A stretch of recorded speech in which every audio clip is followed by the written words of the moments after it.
ជំរាបសួរអ្នកគ្នាជួយខ្ញុំបាទបញ្ញារិទ្ធិមិញថ្ងៃនេះខ្ញុំមកឆែកចូលមើលសារឡៃបាទទេសាខ្ញុំមានកដោមួយជូនទៅបរិសម្នាក់បាទគឺជាអ្នករៀននំអ្នកមួយខ្ញុំបាទនេះ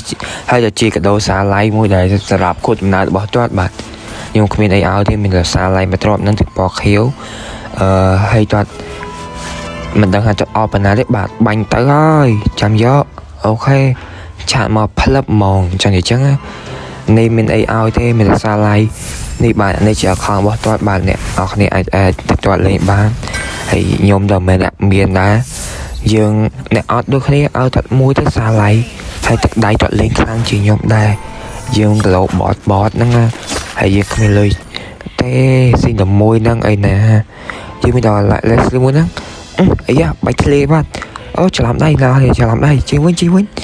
អូដៃចេះតែបជាចូលចឹងច្រឡំដៃគ្មានម្ដងជួយតែអស់នេះខ្ញុំអត់មានស៊ីល្អដូចទៀតទេសូមស៊ីអ្នកមួយមកចេញទៅវិញអីណាហើយអស់គ្នាបាយជួបនៅវីដេអូក្រោយ